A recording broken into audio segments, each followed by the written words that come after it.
வணக்கம் மக்களே. இன்னைக்கு பிக் பாஸ் வீட்ல என்ன நடந்துச்சு அப்படின்னு பாத்தீங்கன்னா, கமல் சார் வந்தோடனே எம்ஜிஆர் பெரியார் அவங்கள நினைவு கூர்ந்து அவங்கள பத்தி பேசினாங்க. அடுத்து வீட்டுக்குள்ள என்னென்ன ஆக போறீங்க ஃபியூச்சர்ல அப்படிங்கிற மாதிரி ஒரு கொஸ்டினை கேட்டாங்க. அதுக்கு விக்ரமன், உங்களை மாதிரி ஒரு பெரிய ஆர்டிஸ்டா நான் வரணும், உங்களை விட கூட பெருசா வரணும் அப்படிங்கறது என்னோட ஆசை அப்படின்னதுக்கு, ஆசைப்படுறதுல தப்பு இல்லை, அதுக்கான முயற்சியை பண்ணுங்க, நல்லா வாங்க அப்படிங்கிற மாதிரி என்கரேஜ் பண்ணாங்க. அடுத்து பார்த்தீங்கன்னா, மணி வந்து உங்களை வச்சு நான் கோரியோகிராஃபி பண்ணணும் அப்படின்னு ஆசைப்படுறதா சொன்னாங்க. இங்கே பிக் பாஸ்ல இருந்து வெளியே போன சாண்டி மாஸ்டர் பத்தல பத்தல சாங் மூலமா கமல் சாரை கோரியோகிராஃபி பண்ணிட்டாங்க. அமீரும் இப்போ நல்லா பண்ணிட்டு இருக்காங்க.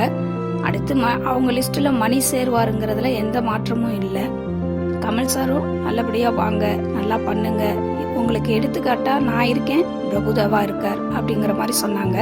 விசித்ரா அவங்க சொல்றப்ப, என்னோட பழைய இமேஜை உடைச்சு இப்போ ஒரு நல்ல கேரக்டர்ல நடிக்க ஆசைப்படுறேன், அதுக்காக தான் நான் வந்திருக்கேன் அப்படின்ற மாதிரி அவங்களும் சொன்னாங்க.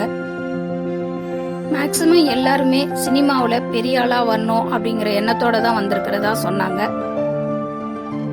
மாயா அவங்க ஆல்ரெடி கமல் சார் கூட விக்ரம் மூவில நடிச்சிருக்காங்க. இங்க வர்றதுக்கு முன்னாடியே டைரக்டர் லோகேஷ் கனகராஜ் அவங்க கிட்ட ஒரு ஸ்டோரிய கொடுத்துட்டு தான் வந்திருக்காங்க. வெளியில ரூட்டை போட்டு வச்சுட்டு தான் உள்ள வந்திருக்காங்க போல. வெளியில போனா தன்னோட கதைக்கு ஹீரோயினியா நடிக்க கூட வாய்ப்பு இருக்கு அப்படிங்கிற மாதிரி சொல்றாங்க. அப்புறம் கமல் சார், நாகேஷ் சார், மனோரமா, கோவிட் சர்லா, சார்லி சாப்ளின் இவங்க எல்லாருமே என்னோட ரோல் மாடலா எடுத்துதான் நான் நடிக்க கத்துக்கிறேன் அப்படின்ற மாதிரி சொன்னாங்க. சினிமாவில் அவங்களுக்கு நகைச்சுவை நடிகையா வரணும் அப்படிங்கிறது தான் ஆசையாம். அவங்க சொல்றத பார்த்தா வெளியில போனாங்கன்னா அவங்களுக்கு பிரகாசமான ஒரு எதிர்காலம் இருக்குங்கிற மாதிரி தான் ரூட் பண்ணி வச்சுட்டு வந்திருக்கிறாங்க. அடுத்து பாத்தீங்கன்னா, கமல் சார் தென் மாவட்டங்கள்ல வெள்ள பாதிப்புகள் பத்தி தான் பேசினாங்க. ஆபத்துல ஒரு ட்ரெயின் ஆபத்துல மாற்றினப்ப அங்க இருந்து 2 பேர் போன் பண்ணி சொல்லலைன்னா அதுல இருந்து 600 to 800 உயிர்கள் பறி போயிருக்கும். அவங்கள காப்பாத்தினவங்கள எல்லாரும் வாழ்த்துறதுல தப்பு இல்லை அப்படிங்கிற மாதிரி ஒரு விஷயத்த சொன்னாங்க. அவங்க பண்ணின சின்னதா ஒரு ஃபோன் கால் இவ்வளோ பேர் உயிரை சேவ் பண்ணியிருக்குன்னா அது மிகப்பெரிய நல்ல விஷயம். நேற்று பெரியார், எம்ஜிஆர் அவங்கள நினைவு கூர்ந்து நிறைய பாராட்டுகளை சொல்லியிருந்தாங்க, நிறைய விஷயங்களை பாராட்டியிருந்தாங்க. அம்பேத்கர் அவங்களோட புத்தகம் ஒன்றை பரிந்துரை செஞ்சாங்க மக்களுக்கு. கமல் சார், சின்ன பட்ஜெட்டில் படம் எடுக்கிறதுக்கு தயங்காதீங்க, ஏன்னா எல்லாருமே பெரிய பட்ஜெட்டில் படம் எடுக்கணும்னு நினச்சா சின்ன கதைகள் எல்லாம் காணாமல் போயிடும், அதனால் அதை முயற்சி பண்ணுங்க அப்படிங்கிற மாதிரி சொன்னாங்க.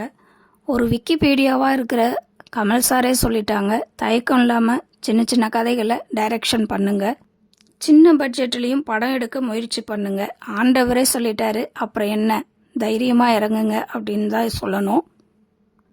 அடுத்து பார்த்தீங்கன்னா, வீட்டில் யாருக்கு பொறுப்பு இருக்கு இல்லைன்னு ஒரு கேள்வியை கேட்க எல்லாரும் சொன்னது என்னவோ தினேஷ் தான். ஏன்னா அவர் வந்த ஃபேமிலிஸ் கொண்டு இருக்கிற ஹவுஸ்மேட்ஸ் வர எல்லாருக்கும் பார்த்து பார்த்து ஒவ்வொன்றா செஞ்சிட்டு இருந்தாங்க, அதை நம்மளே பார்த்தோம். அடுத்து பொறுப்பு இல்லாதவங்க யாருன்னு கேட்டால் அர்ச்சனாவை சொல்கிறாங்க.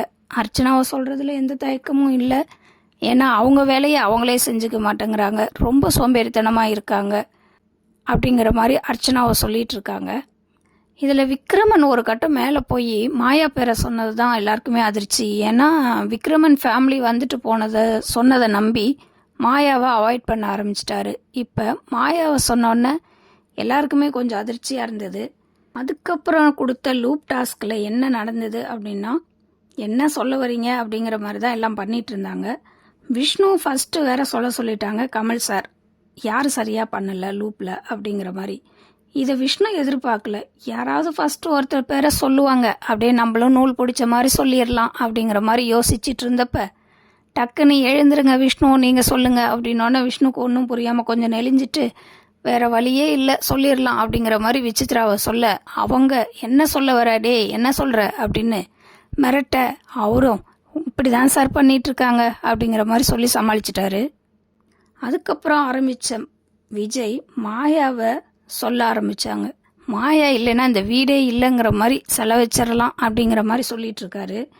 மாயா என்னதான் வம்பு சண்டை போட்டாலும் மாயா இல்லைன்னா என்டர்டெயின்மெண்ட்டுக்கு ஆளே இல்லை அப்படிங்கிற மாதிரி தான் பேசிட்டு இருந்தாரு. இதெல்லாம் உங்களுக்கே கொஞ்சம் ஓவரா இல்லையா தம்பி அப்படிங்கிற மாதிரி இருந்தது. அடுத்து பூர்ணிமா நிக்சனை சொல்றாங்க, சூப்பராக விளையாடுவாரு. நிக்சனை சொல்றதெல்லாம் கொஞ்சம் ஓவரா தான் இருக்கு. அடுத்து எவிக்ஷனில் பார்த்தீங்கன்னா விசித்ரா, ரவீனா, விக்ரமன் இவங்க தான் அந்த லிஸ்ட்டில் இருக்காங்க. இதில் யாராவது ஒருத்தரை சேவ் பண்ணோன்னா யாரை சேவ் பண்ணுவீங்க அப்படின்னு கேட்க மேக்ஸிமம் எல்லாருமே விக்ரமனை சொல்கிறாங்க.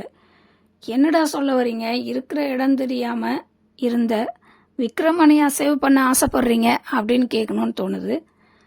விக்ரமனாலாம் சொன்னால் அப்போ விசித்ரா, ரவீனாவெல்லாம் எங்கே விடுவீங்க? ரவீனாவை கூட விடுங்க, விசித்ராலாம் அவ்வளோ ஸ்ட்ராங் பிளேயர், அவங்கள போய் சொல்லாமல் விக்ரமனை சேவ் பண்ணணும்னு சொல்லிட்டு இருக்காங்க. விக்ரமனோட கம்பேர் பண்ணுறப்ப ரவீனா நல்லா தான் விளையாடிட்டு இருக்காங்க அப்படின்னு தான் சொல்லணும். இதெல்லாம் பார்த்துட்டு இருந்த மாயா, பூர்ணிமா ஒரு கட்டத்தில் பொங்கி எழுந்துட்டாங்க. விசித்ரா அப்படின்னு சொன்னாங்க, அவங்க சேவ் பண்ணுறவங்க. அதுவும் மாயாலாம் ஸ்ட்ராங்காக சொல்கிறாங்க, விசித்ராவை சேவ் பண்ணுங்க அப்படிங்கிற மாதிரி. இந்த இடத்துல மாயாவை கொஞ்சம் பாராட்டலாம், ஏன்னா உண்மையை சொல்கிறாங்கல்ல. ஒரு வழியாக விக்ரமன் வெளியே போகிறாரு. அவரும் மாயா கிட்ட பேச ட்ரை பண்ணுறாரு. ஆனால் மாயா சரியாக பேசலை, முகம் கொடுத்து கூட பேசலை. ரொம்பவே வெறுப்பேற்றுற மாதிரி நடந்துக்கிறாங்க. இவ்வளோ நாள் ஃப்ரெண்டாக இருந்த ஒருத்தவங்க வெளியே போகிறப்ப ஒரு சின்ன ஒரு மனிதாபிமானத்தோட அவங்கள்ட்ட நடந்திருக்கலாம். அதை விட்டுட்டு ரொம்பவே அவாய்ட் பண்ணுறாங்க. அந்த கோவத்திலேயே நோ தெரில மாயா போய் மெயின் டோர்கிட்ட நின்றுட்டாங்க. அங்கே நின்னோன்னே அலாரம் அடிக்க ஆரம்பிச்சு, பிக் பாஸ் மாயா உள்ளே போங்க, இனிமேல் இப்படி பண்ணாதீங்க அப்படிங்க. அந்த இடத்துல மாயாவுக்கு ஒரே அலறல் ஆயிடுச்சு. ஒரு வழியாக விக்ரமன் வெளியே போயிட்டாரு. விக்ரமன் வெளியே போனதில் யார் ஃபீல் பண்ணுறாங்க அப்படின்னு பார்த்தா விஷ்ணு, மணி, ரவீனா இவங்க தான் ஃபீல் பண்ணிகிட்ருக்காங்க. மணி சொல்கிறார், எந்த இடத்துலையும் மாயாவை அவன் விட்டே கொடுத்ததில்ல. அவங்க ஃபேமிலியே வந்து சொன்னால் கூட ஏன் மாயா இப்படி பண்ணுன்னு தான் புலம்புனான்னு வஞ்சி மாயாவை திட்ட செய்யலை அப்படின்ற மாதிரி சொல்லிட்டு இருந்தாங்க. நேத்திய பிக் பாஸ் இப்படி தாங்க போயிட்டுருக்கு. இன்னும் நிறைய பேர் உள்ளே இருக்காங்க. நாட்கள் கம்மியாக இருக்குது. இது எப்படி போவோன்னு தெரியல. பொறுத்திருந்து பார்ப்போம். நன்றி, வணக்கம்.